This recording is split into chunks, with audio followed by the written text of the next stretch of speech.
अस्सलाम वालेकुम दोस्तों। खलील मारूफ एक बार फिर आपकी खिदमत में हाजिर हूँ।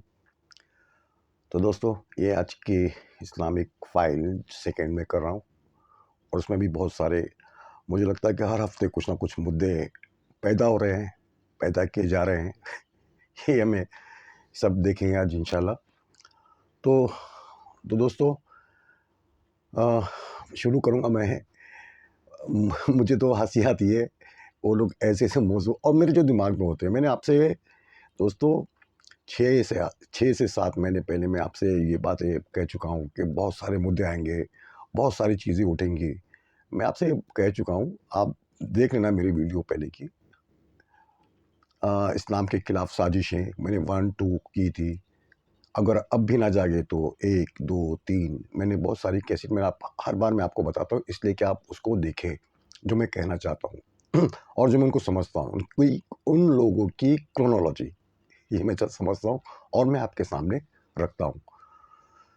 तो दोस्तों, सबसे पहले अब यही आई है, जो अभी लेटेस्ट ताज़ा आज ये 2-4 दिन से चल रहा है, ज्ञान वापी मस्जिद है जो मत उसका मसला चल रहा है, ज्ञान वापी मस्जिद का। उसमें सर्वे हो रहा है। सर्वे में ये देखा जा रहा है कि उसमें हमारी मूर्तियाँ निकलती हैं, क्या कुछ है, मंदिर था या पहले कुछ और था या कुछ और था, वो लोग देखना चाहते हैं। तो राम मंदिर में भी ऐसे ही हुआ था, मूर्तियाँ रखी गई थी, वो तो सबको पता है, मुझे कहने की ज़रूरत नहीं है। और बहुत जगह ऐसा होगा। फिर वो कुछ साहब लोग निकले कि ताजमहल में कुछ चीज़ें हैं, दरवाजे हैं और उसमें भी हम लोग को चेक करने की परमिशन दे कोर्ट, तो हम लोग करेंगे। तो ज्ञान वापी मस्जिद का मामला यूँ है कि मस्जिद बनकर होती है करीब 350 साल के करीब लगभग उस वो बनी है और उसकी भी एक लंबी कहानी है। मैं किसने बनाया, क्यों बनाया, कब बना, उसमें नहीं जा रहा हूँ मैं आपसे सीधा-सीधा मैं कुछ ये फैक्ट और जो आज वो दिमाग में उनके क्या चलता है, इस ताल्लुक से मैं आपसे कुछ बातें करूँगा। तो दोस्तों, ज्ञान वापी मंदिर में यूँ है कि उनको वहाँ जाकर चेक करना है कि हमारे पास 450 साल पहले इसमें ये मस्जिद नहीं थी, इसके पहले यहाँ पे मंदिर था। हमारी कुछ किताबों में, कुछ तारीख़ी किताबों में उनका जो ये हिंदुत्व वाले जो ग्रुप है, उनको ऐसा लगता है कि इसमें कुछ है, तो वो देखना चाहते हैं। तो दोस्तों, इसमें एक पॉइंट मैं ये इसमें थोड़ा-सा ऐड भी करता हूँ कि हमारे एक बहुत बड़े विद्वान कहते हैं, टीवी के विद्वान जो बड़े स्कॉलर भी अपने आप को कहते हैं, उन्होंने कहा था अभी कुछ दिन पहले कि मुझे तो ये ताज्जुब लगता है, बाबरी मस्जिद के ताल्लुक से ये बात थी कि मुझे तो ये ताज्जुब है कि जो रामचरितमानस लिखी गई थी, वो लिखी गई अकबर के ज़माने में। ये उन्होंने कहा और ये बिल्कुल फैक्ट है, बिल्कुल सही है और फैक्ट है। रामचरितमानस जो हम लोग टीवी पे देखते थे, धारावाहिक राम रावण का जो हम लोग देखते थे आज से 98 80 के दशक में, जो रामायण सीरियल थी, वो रामचरितमानस थे और उसको वाल्मीकि ने लिखा। कहाँ लिखा? अयोध्या में बैठ के लिखा। और किसके राज में लिखा? तो ये उसका फैक्ट है कि उन्होंने अकबर के ज़माने में लिखा। अब उसकी भी कहानी कुछ ऐसी है कि उन्होंने ये कहा कि मैं अपने भक्ति में बैठा हुआ था, तो वो बहुत सारी कहानी है। तो किसी ने उनको लेकर गया सीधा राम जी के दरबार में कि ये आपका बहुत बड़ा भक्त है, तो उन्होंने सब उनको रामायण बताई कि देखो हमारे साथ ऐसा हुआ, फिर हमारे साथ ऐसा हुआ, फिर हम लोग सीता हरण होता है, फिर हम लोग लंका जाते हैं, फिर उसको ढाते हैं, फिर रावण से हम लोग बदला लेते हैं, फिर सत्य की जीत होती है, फिर हम लोग लौट के अयोध्या आते हैं। तो ये उन्होंने उनसे कहा और इन्होंने अपनी मेमोरी में लेके आकर उसको किताबी शक्ल बनाई थी। किसके राज में? पॉइंट ये है कि अकबर के राज में। ये ना तो बुद्ध के ज़माने में लिखी गई, ना जैनियों की है, ना तो वो ना तो वो वैदिक काल की बात है। ये कभी की बात है, ये लिखी गई ये रामायण। और 300 रामायण है, उसमें सच्ची रामायण है, बहुत सारी रामायण है। ये पेरियार की जो रामायण है वो सच्ची रामायण, उसमें कुछ अलग चीज़ें मिलती हैं, उसमें कुछ अलग, हर 300 किस्म के रामायण है, 300 किस्म के रामायण। जैसे कि हम लोग कुरान की बात करें, कुरान सिर्फ एक, तुम चाहे मलेशिया का ले लो, चाहे सऊदी का ले लो, चाहे अमेरिका का ले लो, चाहे ब्रिटेन का ले लो, चाहे मॉरिशस का ले लो, दुनिया का कहीं का भी आप कुरान ले लो, उसमें एक ही चीज़ मिलेगी, एक ही अल्फाज, ना उसमें ज़ेर, ना ज़बर, ना नुक्ता, उसकी भी गुंजाइश नहीं है, ना माफ़ करें, उसमें ज़ेर ज़बर भी नीचे से ऊपर नहीं है, आप कहीं का भी देख ले। लेकिन यहाँ पे 300 किस्में पाई जाती है रामायण की, और वो लिखा गया अकबर के ज़माने में, ठीक है। अब ये ज्ञानवापी जो मस्जिद है, इनका भी इसमें ऐसे ही है, ये एक दावा इनका ऐसा है कि ये भी 350 साल के करीब होती है, और हमको इसको वापस लेना है। और ये क्योंकि ये मंदिर के ऊपर भी नहीं, मस्जिद 350 साल, और हमारी किताबों में ये चीज़ मौजूद है। तो मैं तो मैं कहता हूँ हमारे दानिशरों को, हमारे जो उस तक पहुँच, हमारे जो बोलते हैं ना बड़े बड़े पहुँच वाले लोगों से, दानिशरों से, स्कॉलर से, और ये तकाबुल मज़ाहिब के तालिब इल्मों से, हमारे जमातों से मैं कहता हूँ कि अब ये तो चीज़ ला रहे हैं किताबों से, कि किताबों में लिखा है कि यहाँ पे थी, वहाँ थी, वो अभी कोर्ट देखेगी, इसको डिसाइड करेगी, वो उसमें क्या है, सच है, झूठ है, फिर उसके हिसाब से वो फैसला करेगी कि हाँ भाई, एक ज़माने में यहाँ पे कोई मंदिर थी या नहीं थी, मस्जिद है, और वो मस्जिद की जगह पे ही मस्जिद बनी है, वो फैसला कोर्ट करेगी, वो जब उसका आना है, आना है। अब आज की बात हो रही है, तो उसमें मेरा दूसरा नुक्ता ऐसा है, ये जी से पर मेरा दूसरा नुक्ता इसमें ऐसा है, आप कहते हो कि ठीक है, ये ज्ञानवापी मस्जिद ये 350 साल पुरानी है, ये हमारी किताबों में, ये तारीखों में, इसमें है, बिल्कुल ठीक बात है।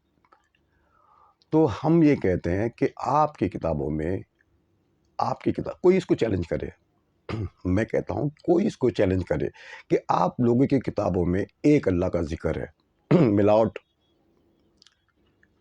माननीय सुप्रीम कोर्ट, मिलावट, देखिए इनके किताब में एक अल्लाह का जिक्र है, उसको अल्लाह कह ले, परमेश्वर कह ले, ईश्वर कह ले, एक ही खुदा था, और ये लोगों ने, इन कम अक्लों ने इसके कई खुदा बना दिए, कई नहीं, 1000 नहीं, 100 नहीं, करोड़ों। आज से हम लोग अगर आज़ादी, जब देश आज़ाद होता था, हुआ, जब हम लोग 30 करोड़ नहीं थे इंसान, सारे उसमें हिंदू भी थे, मुसलमान भी थे, बुद्ध भी थे, जैन भी थे, ईसाई भी थे, इनको सब मिलाकर भी हम लोग 30 करोड़ नहीं थे। और उस ज़माने में 33 करोड़ इनके खुदा इनके किताबों में मौजूद थे। जितने इंसान नहीं, उतने इनके भगवान ये हो गए, मिलावट। तो मैं इनसे कहता हूँ कि इनको कह दे आप अच्छी तरह से, ये किताब है, आप इनको कह दे कि तो तुम्हें तो बताया गया था एक ही खुदा। ब्रह्म सूत्र, मैंने इसके पहले आपको कैसेट बनाई थी ब्रह्म सूत्र के बारे में, एक ही खुदा नहीं है, दूसरा ज़रा भी नहीं है, ज़रा भी नहीं है, एक हम, एक खुदा। तो जैसा आप इनसे ये भी कह दे कि ये आप लोग ये सब छोड़े कि एक खुदा की, आप किताबों से कोई बात करके वो साबित कर दे कि मस्जिद है, और हम साबित करते हैं कि ये किताबों से कि इनका एक ही खुदा था, इन्होंने ये गड़बड़ियाँ करके, क्योंकि ये एक खुदा का मैंने बहुत कैसेट में मैंने आपके पहले, आप इसीलिए मैं कहता हूँ कि मेरी आप पिछली कैसेट में मैं इसको बहुत अच्छी तरह से आपके सामने रख चुका हूँ, ये चीज़ों को मैं दोहराऊँगा नहीं, क्योंकि मुझे दूसरी बात करनी है। तो ये अच्छा चल रहा है, तो ये दोस्तों ये क्यों चल रहा है, ये किसने चलाया, और ये क्या मतलब है, ये भी मैंने थोड़ा बहुत रख चुका हूँ आपके सामने, फिर भी मैं आपको रखता हूँ कि इसमें इसमें दो या तीन, एक तंजीमें हैं, एक तंजीमें हैं, और एक शख्स है जो वो ऐसी तंजीमों को दावत देता है, इनवाइट करता है अपने स्पीच के, अपने प्रोग्रामों में कि आइए। तो वो बुलाता है, वो किसको बुलाता है? वो आम इंसानों को नहीं बुलाता है, वो आम इंसानों को नहीं बुलाता है। वो सिर्फ़ ख़ास-ख़ास और कट्टर हिंदू जो अपने दिमाग में रखते हैं, कट्टर हिंदू, एक उसको तंज़ीम बनानी है, कट्टर हिंदू जो होते हैं, जैसे कि बजरंग दल, उसमें बस वो उनका काम ही वही है, बजरंग दल का मतलब है वही है कि जाइए, तो बजरंग दल के और फिर वो आरएसएस के कुछ और फिर कुछ दूसरी तंज़ीमें जो हार्ड लाइनर है, जैसे सनातन संस्था है और कुछ है, वो उनको दावत देता है। वो आम दावत नहीं होती है, वो ख़ास दावत होती है कि भाई आ जाइए थाना में, आ जाइए मुंबई में, आ जाइए बेलापुर में, आ जाइए वो नासिक में। वो पूरे हिंदुस्तान में वो जाता है और वो दावत देता है और वो अपने आप को एक कहता है कि मैं मुसलमान की किताब कुरान को जितना वो मौलाना लोग नहीं समझते, उससे ज़्यादा मैं समझता हूँ, वो अपना दावा करता है। और फिर वो मुसलमानों के खिलाफ उन लोगों के सामने वो ब्रेन वॉश करता है कि ये मुसलमान कुछ नहीं, ये मस्जिद है, दरगाह ये तोड़ दो, ये इनका क्या काम, ये रास्ते में पड़े हैं, ये हमारे रास्ता जाम करते हैं, ये कब्रिस्तानों को क्या काम है, हम तो मट्टी में मिल के दरिया में हमें बहा दिया जाता है और ये लोग तो पड़े हैं लेके कब्रें 2 गज़ की ज़मीन, हर जगह अपनी वो लेके मरने के बाद भी वो अपनी जगह लेके बैठे हैं। ये मुसलमान, ये ऐसे, वो वैसे, ये बाबर ऐसा, ये हुमायूँ ऐसा, ये औरंगज़ेब ऐसा, ये वैसा। तो ये बहुत अच्छे से ब्लेंड करता है और उसका रिज़ल्ट भी हमने देखा है, मैंने कैसेट में बताई थी, 2-4 महीने पहले की बात है, मैंने उसमें बताया भी था कि कुछ हिंदू लोग जाते हैं, गाँव में एक कब्र होती है, वो कब्र को सब्बल से उसको तोड़ रहे हैं। फिर एक आज भी कुछ 10 दिन पहले भी कुछ एक जगह वाक़या होता है कि कोई मज़ार पे लोग जा रहे हैं, उसको तोड़ के उखाड़ रहे हैं। ऐसा कभी नहीं हुआ हिंदुस्तान की तारीख़ में, ऐसा कभी नहीं हुआ। ये जहाँ तक ये आज़ादी की बात की मैं बात कर रहा हूँ, ऐसा बहुत कम हुआ है कि इतनी शिद्दत। तो शिद्दत देखिए क्या होता है, वो शिद्दत एकदम चरम पे हो जाती है। जैसे कि एक प्रेशर कुकर होता है, ये कुकर होता है, वो कैसा वो प्रेशर के बाद फिर वो अपनी वो सब छोड़ देता है बाहर से। अंदर बड़ा गरम लावा पकता है, फिर वो जो उसके जब उसकी कैपेसिटी ख़त्म हो जाती है बर्दाश्त करने की, तो वो सीटी बजाना चालू कर देता है कि बस वो सब चीज़ को बाहर फेंक देता है। जितनी भी अंदर जो गैस जम जाती है, वो उसको बाहर फेंक देता है। तो ये लोग उस मुकाम पे पहुँच चुके हैं, मेरे हिसाब से। ये मेरी क्रोनोलॉजी ऐसी कहती है कि ये लोग अपनी मैं हिंदू सनातन की बात नहीं कर रहा हूँ, मैं हिंदू मज़हब की बात नहीं कर रहा हूँ, मैं हिंदुत्व की बात कर रहा हूँ। जो ये हार्डलाइनर है, ये हमारे सनातनी, ये हमारे जो दूसरे लोग हैं, ये इतने बेहतरीन इंसान हैं, इतनी बेहतरीन सोच, इतनी बेहतरीन इनके अखलाक है। इनमें सिर्फ़ जो हम लोग कहते हैं ना कि ईमान, वो छोड़ बाकी इनमें हर चीज़ मौजूद है। जो हमें जो चाहिए थे इन हमसे ज़्यादा इनमें मौजूद है। तहज़ीब, अखलाक और वो सभ्यता, वो सारी चीज़ें बहुत ज़्यादा। और मुसलमानों में वो इल्म की कमी की बिना पर वो चीज़ें हमसे दूर, बहुत लोगों से दूर हो गई है, ये भी फैक्ट है। तो बहुत अच्छे लोग हैं, ये सिर्फ़ हार्ड लर्नर के लिए। तो वो लोग उसको उन लोग उसको फ़ॉलो करते हैं वो लोग। वो इतना भर देता है, उसका नाम है पुष्पेंद्र कुलश्रेष्ठ और उसके साथ एक ग्रुप है 10 का, 10 से 12 लोगों का उसका एक ग्रुप है और वो लोग कोई छोटे-मोटे लोग भी नहीं हैं कि वो बस वो हम जैसे कि आके यूट्यूब पे ऐसा हम लोग मेरे पास तो एक मैं तो अकेला ही हूँ। ना मैं भड़काता हूँ, ना मैं करता हूँ, मैं तो अलग ही बातें करता हूँ मैं कि तो एक 10 ग्रुप है, उसमें एनएम सिंह है, जो रॉ के वो एक्स चीफ थे, वो उनके साथ है। वो फिर कश्मीर के एक पंडित हैं, वो उनके साथ है और जो हमारे मूंछ वाले जो हमारे बहुत बड़े फ़ौजी थे जनरल मेजर, वो उनके साथ हैं। एक गौरव आर्या है, जो वो भी फ़ौजी जनरल बताते हैं अपने आप को, वो भी उनके साथ है। ये बहुत बड़ी टीम है और ये टीम वो मुसलमानों से नफ़रत करती है। ये टीम है 10-12 लोगों की। आप उसको यूट्यूब में जाके ये नाम लें, आप पुष्पेंद्र कुलश्रेष्ठ का नाम लें, उनकी पूरी लिस्ट आपको आ जाएगी। इसके साथ कौन है, इसके साथ कौन बैठा है, आप उसको फिर वो आप सर्च करें, बड़ी आसान चीज़ है। तो ये टीम बड़ी अच्छी तरह से लगी है इनका ब्रेन वॉश करने में। तो आज आप देख रहे हो दिल्ली में जो लेके निकल रहे झंडे, तलवारें वगैरह, ये उसी का नतीजा है। क्योंकि ये ग्रुप होते हैं, ये बजरंग दल वाले, ये सनातन ग्रुप वाले, ये जो दूसरे जो हार्डलाइनर है, ये लोगों को वो बोलते हैं कि नहीं, अब पुष्पेंद्र कुलशेत ने जो कहा वो उसको करके रहेंगे क्योंकि वो सही बात कर रहा है। और वो इंसान सर से लेके पैर तक झूठ बोलता है, सर से लेके पैर तक। और ना वो अपनी महफिलों में ना किसी ऐसे को दावत देता है, सिर्फ वो अंदरूनी काम उनका हो रहा है और वो बाहर रिजल्ट देखना चाहता है। अंदर वो उसने भड़का दिया और उसको बाहर रिजल्ट चाहिए कि तुम उसको तोड़ो, तुम उसको करो, तुम उसके साथ ये करो, फिर उसके साथ वो करो, फिर वो एक चमान है कोई ऐसे साहब है, वो हिंदू राष्ट्र मनाएंगे, कसम खाते हैं मरेंगे या मारेंगे। ये बात औरंगजेब से नफरत। औरंगजेब, ये तो इनके लिए वो तो हलवे की दुकान हो गया। औरंगजेब बोले तो उन्होंने इसको कभी भी इसका वो पोस्टमार्टम कर लेते हैं। औरंगजेब, उस पे राज ठाकरे, उसमें कुछ, उसमें अजाने, उसमें ये ताजमहल, वो बहुत सी चीज़ चलने वाली है, बहुत चीज़ें चलेगी, वो आगे तो बहुत चलेगी जब तक ये लोग हैं। फिर लोग जब जाते हैं ना तो फिर लोग ये लोग बीच बिलों में घुस जाएंगे।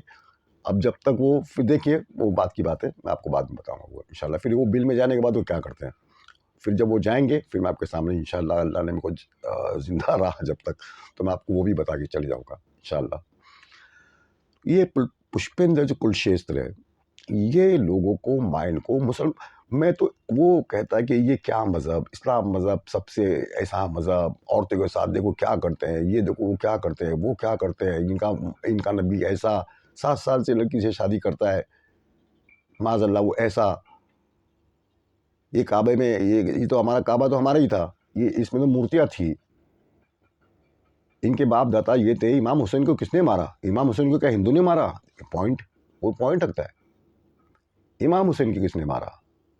क्या हिंदू ने मारा? नहीं, मुसलमानों ने मारा। अबे जब ये मुसलमान, जब वो नबी के नवासों के को नहीं छोड़े तो हम तुम कौन हो? हमको क्या छोड़ेंगे वो लोग? तुम इन लोग को मत छोड़ो, नहीं तो इनको तुम छोड़ोगे, ये तो तुमको भी नहीं छोड़ेंगे। उसका एक नुक्ता ऐसा बनाता है वो। तो दोस्तों वो ऐसा नुक्ता बनाता है,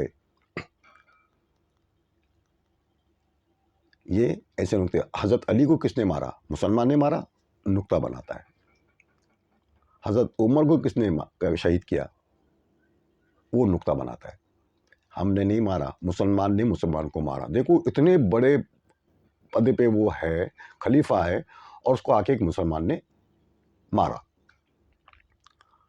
ये वो नुक्ते रखता है। तो हम लोग वहशी, हम लोग अपने को भी नहीं छोड़ते हैं। अब उन्होंने ईरान का इराक का हवाला दिया, ईरान की जंग होती है, वो शिया को और उसमें वो मिला देता है, वो शिया और सुन्नी की जंग को वो उसमें मिला दे। देखो ये क्या है, शिया सुन्नी लड़ते हैं, ये भी वो कितनी दफ़ा कह चुका है। और ये पॉइंट रखता है इमाम हुसैन की, इमाम हुसैन रज़ी अल्लाह ताला अन्हु, कि देखो मुसलमानों ने मुसलमान को मारा, हमने नहीं मारा। ये ऐसे खुकार लोग हैं ये। वो इस तरह से मुसलमानों को उनके सामने वो रखता है।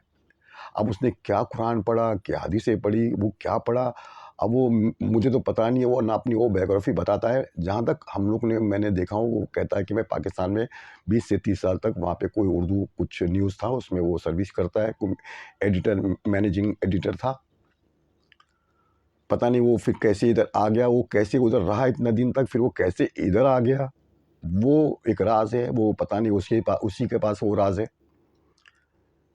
और वो आके उसने पता नहीं क्या उसका था दिमाग में, उसने वो चालू किया। तो हमारे ये ज़ाकिर नाइक साहब थे, ज़ाकिर नाइक, वो यहाँ से जब चले गए, वो यहाँ से चले गए, वो तो अब देखिए कहने वाले ये भी कहते हैं कि भाई रहते इधर, और वो फेस करते वो चीज़ों को, रहते और फेस करते। नहीं, उनको लगा कि भाई जान का खतरा है, उनको लग रहा है कि जान का खतरा है तो मैं यहाँ से निकल जाऊँ। वो निकल गए, ठीक है, वो काम करे अपना, वो अलग। तो वो उसको हिंदुओं में वो ज़ाकिर नाइक की भी चोट है उसको, कि ये तो साला क्या बात है, ये 5-5 लाख का मजमा, 10-10 लाख का मजमा, हिंदुओं के सवाल, हिंदुओं के जवाब, कुरान से, वेद से, गीता से, रामायण से वो जवाब देता है, उपनिषदों से जवाब देता है, 18 पुराणों से जवाब देता है, उपनिषदों से जवाब देता है। ये तो हर चीज़ से जवाब देता है। और फिर कहता है कि मोहम्मद सल्लल्लाहु अलैहि वसल्लम, उसमें नाम है उसका, एक अल्लाह उसी में पे तो है। इसने तो हमारी तो खटिया खड़ी कर दिया हमारे धर्म की। तो ये उनको डर है, ये उनको डर है। तो उसमें फिर बहुत सारी कहानियाँ हैं दोस्तों, बहुत सारी कहानियाँ। उसमें फिर दूसरी कहानी ऐसी है कि बाबा साहब अम्बेडकर ने दलितों को, देखिए मैं आपसे एक बात भी क्लियर करनी थी। देखिए ये जो मुगल थे, ये मुगल हमारे कोई आइडियल नहीं थे। ये मुगल जितने भी आए, ये मुसलमान के आइडियल थे, ना है, ना रहेंगे कभी भी। हमारे आइडियल नहीं है। हमारे आइडियल तो आप सल्लल्लाहु अलैहि वसल्लम, हमारे सबसे पहले वो, बाद में सहाबाए कराम, अहले बैत, ताबईन, तबे तबाईन, बुजुर्गाने दीन, और ये हमारे मुजाहिद, ये सलाहुद्दीन अय्यूबी, ये हमारे आइडियल, ये हमारे हीरो, ये हमारे हीरो नहीं है। ये अगर देखिए, ये अगर ये लोग आते तो ये लोगों ने उन लोगों को ही बदनाम करा बेचारों को कि ये उन उनके सामने ऐसा रखते हैं कि ये मुगल राज नहीं बल्कि इस्लामिक राज था। और तारीख गवाह है कि इस्लामिक राज ये तो था ही नहीं कभी भी। ये तो आप सब लोग जानते हैं, मेरे को दोहराने की ज़रूरत नहीं है। लेकिन वो ऐसा वो करना चाहते कि ये मुसलमानों का ये इस्लामिक राज था। ना किसी के हाथ काटे जाते थे, ना पैर, ना इस्लामी कानून था, ना कुछ था, सब था। ये वो जानते हैं, लेकिन उनको झूठ बोलना है, झूठ बोलना है। ये झूठ बोलते हैं इतना, तभी जब देखिए ये ओट से अगर आप बैठते हो तो लगता है कि हम बैठ जाएंगे। ये कुछ दिन के लिए, देखो फ़िरौन भी बहुत दिनों तक तख्त पे बैठा, झूठा था, अपने आप को खुदा मानता था, तख्त पे भी बैठा था, लेकिन उसका भी हाल क्या होता है। हर ज़माने में हर युग थे, नमरूद था वगैरह, बहुत सारे थे भाई, बहुत लोग थे। तो ऐसा नहीं था कि वो अगर बातिल है तो उसको हमेशा सच के नीचे रहना चाहिए। बातिल हमेशा वो सर उठा के ही बात किया और बहुत ऊँचे तक बात किया, लेकिन जब वो गर्क होता है तो उसका नामो-निशान मिट जाता है, बातिल का। तो ये आप नहीं समझे कि वोट हमने दे दिया तो वो, अरे ये नहीं है। ये मैं आपसे उसमें मैं बहुत कुछ बोलना चाहता हूँ, टाइम के हिसाब से भी मेरे को बात करनी होती है। तो ये मुगल हमारे कभी भी हीरो नहीं थे, ना हमने हीरो माना, और ना उन्होंने कभी ये भी थोपने की कोशिश नहीं की कि हिंदुस्तान पे हम लोग इस्लामिक राज लाएँगे, इस्लाम का शरिया हम लोग लाएँगे। नहीं, उनको उनको इस्लाम से कोई मतलब ही नहीं था। बहुत एक औरंगज़ेब, वो एक बहुत पक्के मुसलमान थे। ना वो खलीफा थे, ना उसने अपने आप को खलीफा कहा। वो पक्के मुसलमान थे, वो टोपियाँ सीते थे, कुरान शरीफ लिख कर वो अपना हदिया वगैरह वो सब उससे अपना पूरा करते थे, अपने अखराजात। लेकिन उन्होंने कभी अपने आप को वो नहीं कहे मुझे ये मैं ऐसा कर दूँगा अभी, ये दोस्त लागू कर दूँगा कानून। ये, अरे वो तो मुसलमान राज आएँगे, फिर वो हमसे जज़िया लेंगे, हमसे वो टैक्स लेंगे, जब इनका राज आएगा तो हमसे जज़िया, ये आज हम लोग मैं कहता हूँ अकल के इतने अंधे, आज हम लोग टैक्स उसी को जज़िया कहते हैं कि भाई हमको गवर्नमेंट चलाना है, ये सब देखना है, इसको तो उनको पैसे चाहिए, यही टैक्स जाता है। वो बादशाह लोग का भी यही हाल था।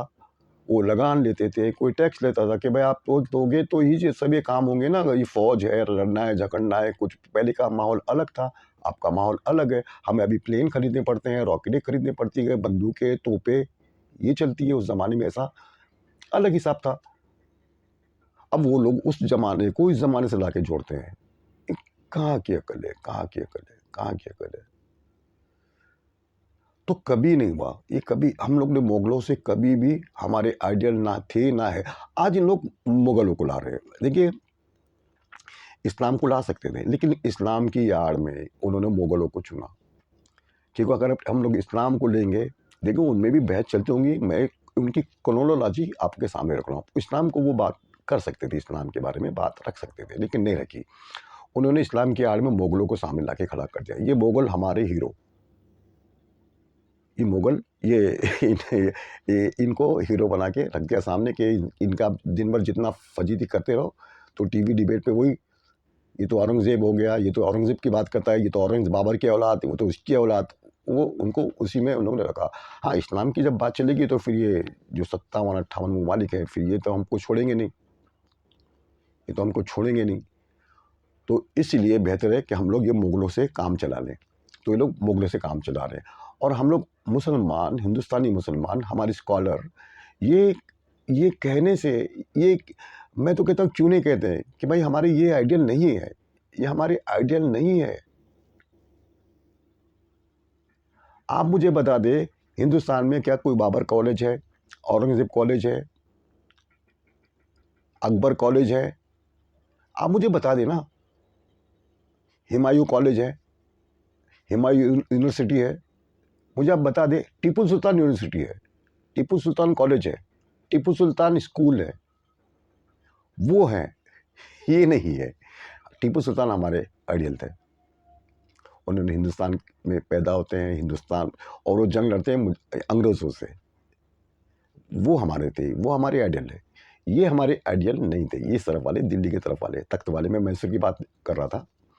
तो ये कभी हमारे आइडियल नहीं थे। तो इन्होंने इसको बीच में लाकर उसको इस्लाम, उनके ऊपर लेबल लगा दिया कि ये था, इन्होंने बहुत जुल्म किया, बहुत जुल्म किया। अबे क्या जुल्म भाई साहब, आज तो यही हो रहा है। आज जुल्म, अब कोई ये कह दे कि भाई वो ऐसा हुआ कि वो, अब कोई हिंदू के साथ, आज देखो कितने वो रेप हो रहे हैं, क्या क्या हो रहे हैं, कोई किसी को मार रहा है, कोई हिंदू हिंदू को मार रहा है, तो क्या कुछ वो, क्या मोदी पे क्लेम करेंगे कि मोदी के राज में मेरे बच्चे ने, वो कोई ऐसे लिखा जाएगी तारीख कि बड़ा जुल्म था? अरे कोई चीज़ होती है, कोई कानून होता है, कोई कानून तोड़ता है, कोई चोरी करता है, कोई जिना करता है, कोई रेप करता है, चाहे वो बड़ा हो चाहे छोटा हो, उसको तो सज़ा मिलनी ही मिलनी है। अब वो सज़ा दिए तो नहीं, मतलब कि उनको सज़ा ही नहीं देना चाहिए था वो लोग। तुम हिंदुस्तान पे राज करो लेकिन सज़ाएँ हमको मत दो। ऐसा भी नहीं, ऐसा तो ये लोग बहुत झूठे, बहुत झूठे, बड़े मक्कार और बहुत झूठे ये वाले लोग। हाँ, मैं ये इनकी बात नहीं कर रहा हूँ, इनको सलाम दोनों हाथों से। मैं ये वालों की बात कर रहा हूँ जो ऐसी बातें करते हैं। तो इस्लाम टारगेट, कि इस्लाम को आप हलवा भी मत समझो। 2.25 अरब, अनकरीब 2 अरब के करीब हम लोग पहुँचने वाले हैं अब कुछ सालों में। 2 अरब, दुनिया की सबसे टॉप पर हम लोग जाएंगे। हर चौथा शख्स मुसलमान होगा दुनिया का। वो तो देखेंगे, हम तो नहीं, हमारे बच्चे देखेंगे, तुम भी देखोगे, तुम्हारे बच्चे भी देखेंगे कि वो देखेंगे चीज़ें। और होती है, देखिए ना, आप देखिए ना, हमारे पास तो 57 मुसलमान ममालिक, मुसलमान ममालिक। औरंगज़ेब ने इसको इस्लामिस्तान घोषित नहीं किया कि ये इस्लामिस्तान, हिंदुस्तान रखा। उन्होंने जो नाम दिया हिंदुस्तान, हिंदुस्तान नाम दिया, नाम लाया उन्हीं उन्हीं ने नाम लाया, मुगलों ने नाम लाया कि कहाँ रहते, हिंद, ये नाम तो पहले से था, हिंद, हिंद, हिंदुस्तान, हिंदुस्तान लाया, हिंदुस्तान मुगल वो दिया। नाम भी मुगल का है, नाम भी ये बाहर से ही नाम आया। ये नाम तो तुमको हम नहीं दिया, तुम्हारा नाम तो नाम ही नहीं है, किताबों में नाम नहीं है। आज बड़े बड़े स्कॉलर कहते हैं कि हिंदू नाम, तो कोई किताब में हिंदू नाम नहीं है, ना वेद, ना रामायण, ना गीता, ना महाभारत, ये जो होता है ये, इसमें किसी में भी नाम नहीं है, ना पुराणों में, ना उपनिषदों में, किसी में नाम नहीं है। ये तो दिया हम, ये तो बाहर से आया। अभी फिर वो कहेंगे कि देखो मुसलमान ऐसा करते हैं। अरे मुसलमानों की वही से तो नाम है, मुसलमानों ने तो आपको नाम दिया हिंदू, हिंद में रहने वाले, हिंद, हिंदा। अबू सुफियान की बीवी का नाम हिंदा था। बात ये, यही तो गड़बड़ होती है। तो साहब आप लोग, ये लोग कर रहे हैं इस तरह से कि ज्ञानवापी मंदिर को हम लोग उसको फिर वो करेंगे। तो ये जा रहे इंतहा पे, वो एकदम टॉप पे जा रहे। और उसमें देखो, उसमें मैं आपको बताता हूँ, उसमें ये जो आप देखो, जो भी आता है ना, कोई पंडित आता है वो बोलता है कि मैं मुसलमान का ऐसा, वो बच्चियों के साथ मैं कुछ गलत हरकत कर दूंगा।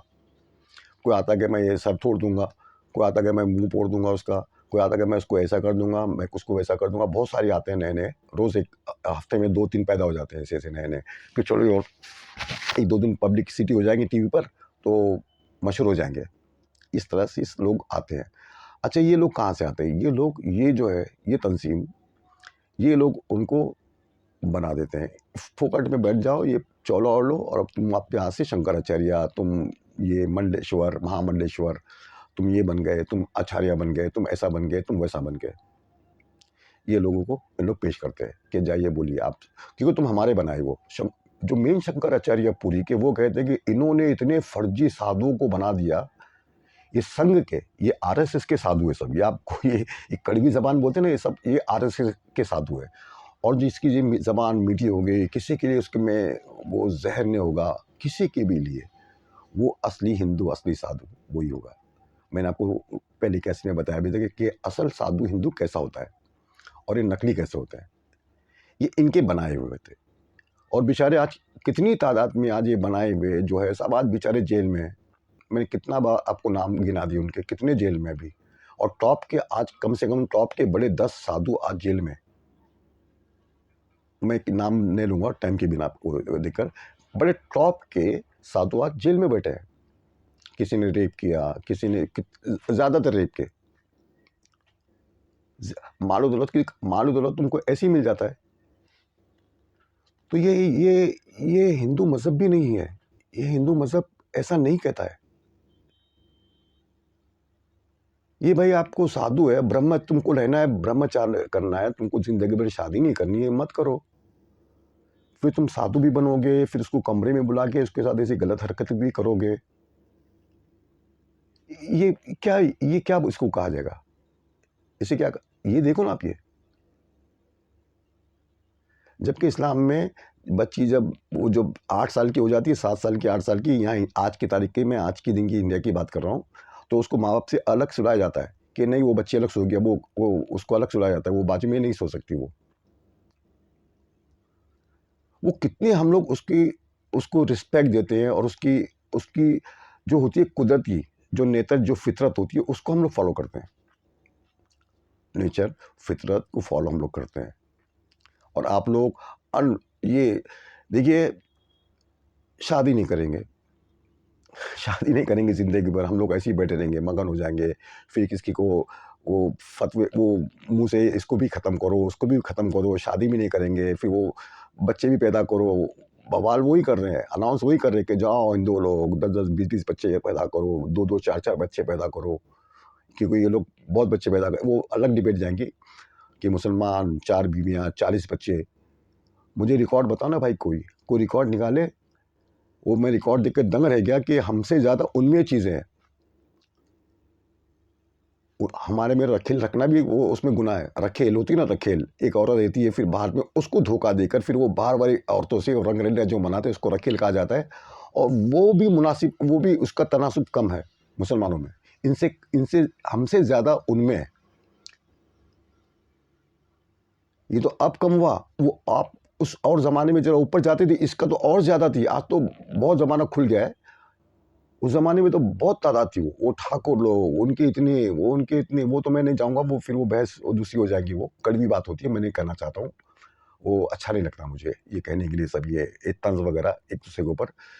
तो ये मैं बार-बार ये कहता हूँ कि हिंदू मज़हब, ईसाई मज़हब, यहूदी मज़हब, जैन, यहूदी, ये अपने जब ये वजूद में आए, ये सब अपनी जगह पर सही थे। ये सब उस ज़माने के हिसाब से अपनी जगह पे सही थे। फिर वो अपने तालीमात से जब हट जाते हैं, तो फिर उसमें बिगाड़ आना चालू हो जाता है। उस पे बिगाड़ आना चालू हो जाता है। तो उसके बाद फिर अल्लाह अपने नबियों को भेजता है।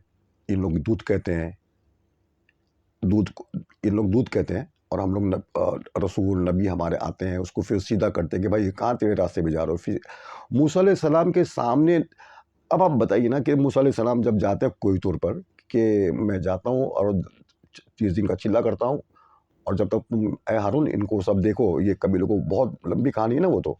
फिरौन से छुड़ा कर वो कैसे-कैसे दरिया पार करके वो कैसे-कैसे लाते हैं, वो एक जगह बिठा देते हैं कि रुको अब बैठो आराम से, ज़रा मैं ऊपर जाके चिल्ला काट के आता हूँ 30 दिन का। अब वो चिल्ला काटने जाते हैं 30 दिन, और वो 10 दिन ज़्यादा हो जाते हैं, और जब नीचे आके देखते हैं तो उन्होंने बछड़ा बना दिया और उसकी पूजा कर रहे हैं। सब लोग उसकी पूजा कर रहे हैं बछड़े की, और उनका नबी उनके दरमियान मौजूद था। उनके दरमियान मौजूद था। ये तो बहुत सारे हैं, मैं तो आपको ये एकदम, क्योंकि ये तो बड़े मशहूर किस्से ये। उनके दरमियान मौजूद थे मूसा अलैहिस्सलाम। और जब आते हैं तो इनकी जब देखते हैं तो फिर देखना अब क्या होता है कि इनकी क्या सज़ा दी जाए। तो इनको काटो, इनको मार दो।